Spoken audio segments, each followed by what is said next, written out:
Welcome, we are analyzing the book of Daniel, and in this video we'll be answering the question, when was Daniel written? Now there are two competing theories. Firstly, the religious theory that Daniel was written in the 6th century BC, and secondly, the secular theory that Daniel was written in the 2nd century BC. We'll begin by analyzing the religious theory. So according to the book of Daniel itself, the prophet Daniel is carried off to Babylon in 600 BC. Therefore, it is from this date that Daniel goes on to prophesy events which occurred 300 years in the future. For instance, Daniel will predict the coming of the Greek Empire and Alexander the Great, which occurred in 300 BC. In chapter 11 of Daniel, from verses 3 to 39, Daniel will give a series of minutely accurate prophecies. Let's very quickly review these prophecies, and as we do so, you must remember that according to the religious theory, Daniel isn't simply recording history, but rather all of these events are prophecies of things to occur 300 years in the future. So let's begin this brief overview of verses 3 to 39. Please refer to my previous videos for more detail. So we first have the division of Alexander's kingdom, primarily between Seleucus and Ptolemy. Then we have the marriage alliance of Antiochus and Bernice. Then we have the Third Syrian War involving Ptolemy III. Next, the Fourth and Fifth Syrian War under Antiochus III, after which we have another marriage alliance between Ptolemy V and Cleopatra I, and then the Treaty of Apamea imposed by Rome on the Seleucid Empire.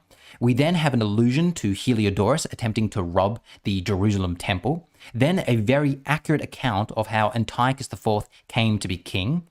We then have an allusion to the removal of the high priest Onias III.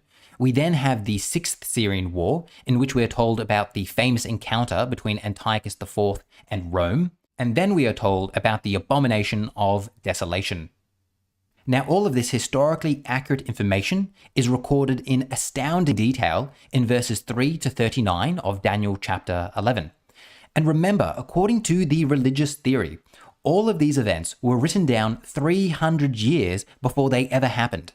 Therefore, if the religious theory is correct, then this is by far the most remarkable section of the entire Bible. As one religious scholar aptly notes, quote, "The accurate detail of Daniel 11, 1 to 35, corresponding so precisely to the tangled history of the period, is one of the most amazing passages in the Bible of detailed prophecy concerning the future, and demonstrates clearly the inspiration of Scripture as well as the divine revelation involved," end quote. Now, it's time to consider our alternative theory of when the book of Daniel was written, and that is the secular theory, which claims that Daniel was written in the 2nd century BC. Precisely in the year 165 BC, this would place Daniel here on our timeline. And as you can see, this places Daniel after the historically accurate descriptions of verses 3 to 39, which means that according to the secular theory, verses 3 to 39 are so accurate because they're written after the events. The author is living in the 2nd century BC, but is pretending to be living in the 6th century to make it seem like he's giving prophecy about future events. As Newsom writes in her commentary, quote, "These texts purport to be prophecies, but are clearly written after the occurrence of most of the events they prophesy."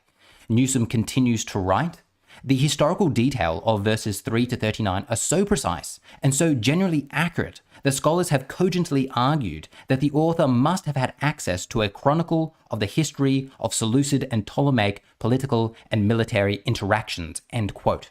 My favorite description of the secular theory is actually found in a King James Study Bible, which reads, quote, "Secular critics hold that Daniel could not have made such accurate predictions. It must be a prophecy after the events.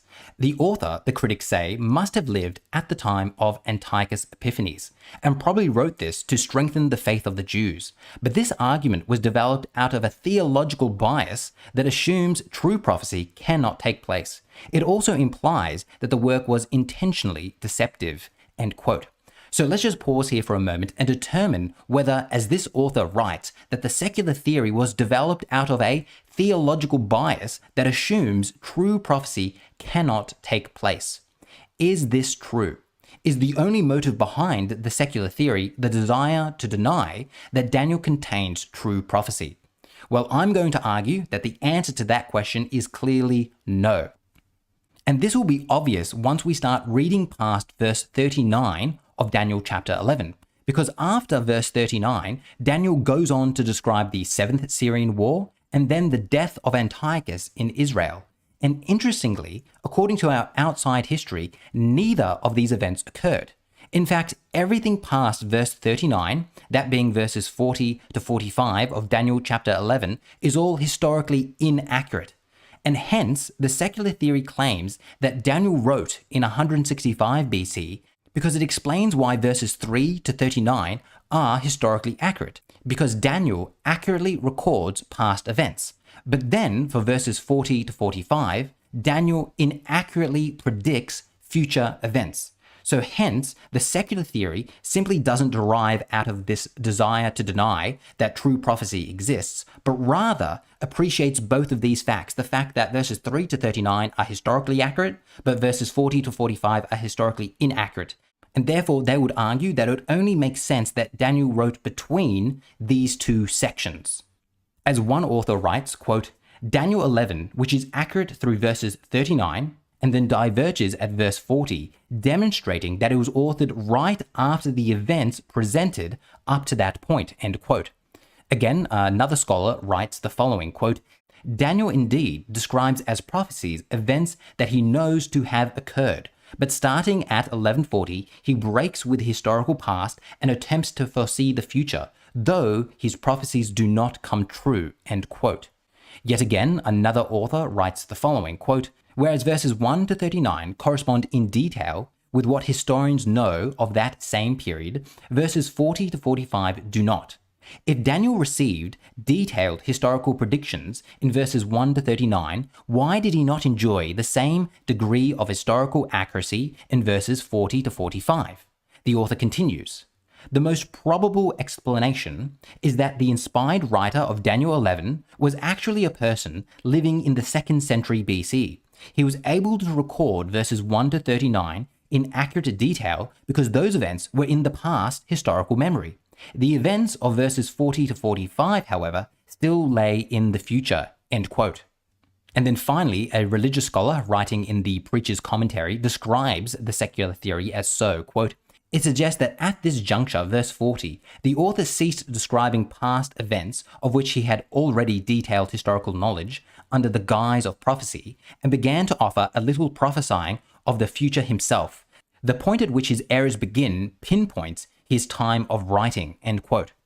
So we have now summarized both the religious and secular theories about the dating of the book of Daniel.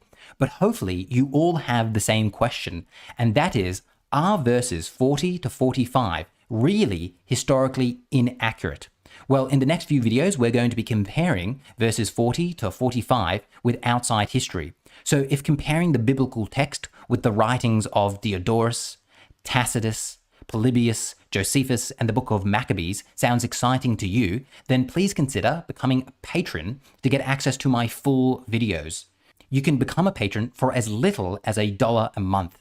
If you're not in the position to donate, just shoot me an email and I'm happy to give you access to my videos for free. But these videos do take a tremendous amount of time to make, so donations are much appreciated. Also, make sure you hit that like button, leave me a comment, and subscribe for my next video. Thank you for watching until the end, and as always, I'll see you in the next one.